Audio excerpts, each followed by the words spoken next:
Hi, this is a comprehensive travel guide curated for someone who is planning to visit Mangaluru, or as locally referred to as Kudla. In this video, I'm going to show you 20 plus spots that you can visit, list down food that you should try, properties and resorts, taxis, bike rental, and give you the entire cost and budget for doing a short Mangalore trip. Mangalore sits on the southern coast of Karnataka in Dakshin Kannada district. It is an ancient city with all modern infrastructure, major port, rich history and beautiful landscapes. If you are new to this channel, then I am Ismail and this is our explainer. So reaching Mangaluru is quite convenient because it is well connected by air, rail and road. You can take direct flights to Mangalore International Airport from all major cities. You can take trains directly from all major cities, including the Vistadome coaches that run from Bangalore to Mangalore. And you can obviously drive to Mangalore or take buses from all major cities. Mangalore has a tropical coastal climate, so the best time to visit will be between November to March when the humidity is at the lowest and the temperature is pleasant. The beaches stay closed from mid-June to mid-September, so avoid if you are planning a beach holiday. April to June will be hot and humid, so be ready to embrace the heat. Now let me show you the places to visit in and around Mangalore. So there are 20 plus points of interest in Mangalore, so I have kept the descriptions very short to cover them quickly. You can find all these 20 spots pinned on a custom Google map. The link is in description.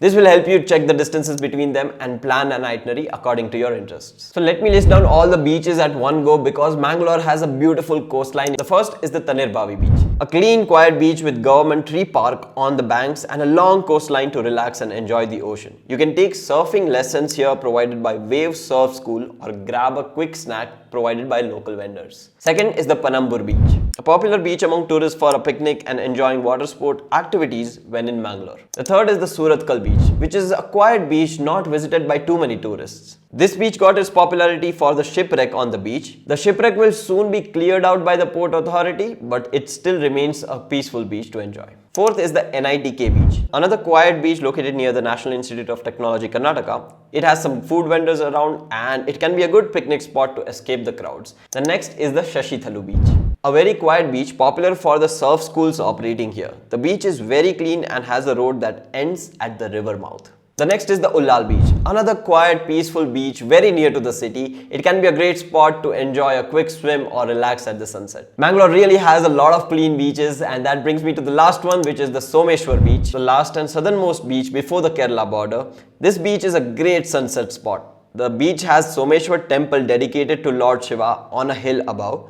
There is a huge rock on the beach that people climb and enjoy the sunset from. Next, I have grouped all the temples and churches in a cluster. Now, all these places have great stories and histories behind them, but I won't go deeper into them and leave it to you to explore and have an authentic trip experience. So the first is the Kudroli Gokarnatha temple, a 14th century temple dedicated to Lord Shiva. The temple is really well made and has shrines to a lot of deities inside the complex and frequented by a lot of tourists. Next is the Milagres Church. A 16th century church built by the Portuguese missionaries, has a beautiful exterior and a very huge interior chapel with beautiful murals. Next is the Mangala Devi temple, a 13th century temple dedicated to goddess Durga located in the heart of Mangalore city. The temple is known for its annual Dasara festival and is often said to be the source of the name Mangaluru. Next is the Saint Aloysius Chapel, a small but beautiful chapel. The chapel is dedicated to Saint Aloysius, a martyr who was killed in the 16th century. The next is Savira Kabada Basadi, a 600-year-old Jain temple often referred as the 1,000-pillar temple.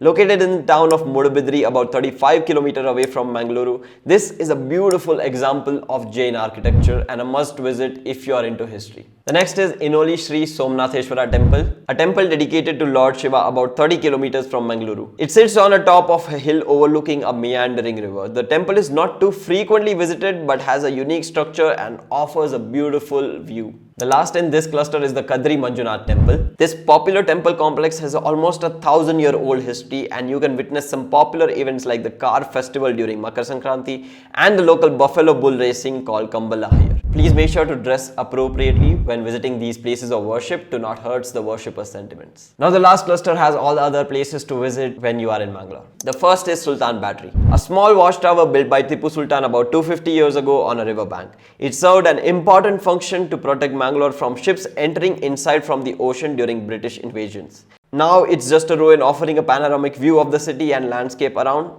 And you can take a ferry ride to reach the Tanirbavi beach from here. The next interesting spot is Pilikalu Nisargdama, This has a water park, a zoo, a planetarium, a heritage museum and a golf course all in one place. This is a great picnic spot to spend some time exploring a lot of things at one go. The next spot is Adyar Waterfalls, which is a tiny seasonal waterfall about 15 kilometers from Mangaluru. One needs to do a short hike to reach here. It can be a little crowded on holidays and weekends, so plan accordingly and go early in the morning. Other than this, there are a lot of beautiful beaches, majestic waterfalls and monuments, but which are relatively closer to Udupi. So I have included all of them in the Udupi explainer video. So after this video, maybe you can check that out and plan a trip in which you cover both these beautiful cities together. And at last, Mangalore has two popular malls called City Centre and Forum Fizza Mall, where I guess you can do your regular mall things. Now quickly I'm going to list down some places to eat good food when in Mangaluru. So to try the authentic cuisine, visit these three places. First is CKK, second is Girimanjas, third is Vanas. You can try the fish or chicken ghee roast with neer dosas and try other local cuisines available. For desserts and ice creams, visit Pabbas and Natural Sundays. Both are very popular among localites and a must try. And if you're looking to hang out with your friends or a group, then try Froth on Top, which is a cool, nice pub with a restaurant. Now here are some recommendations for places to stay when in Mangalore. So if you're looking for budget options and hotels to stay in Mangalore, here are three that you can check. The first one is called Mangalore International. The second one is called Hotel Srinivasa. And the third one is called Hotel Manorama.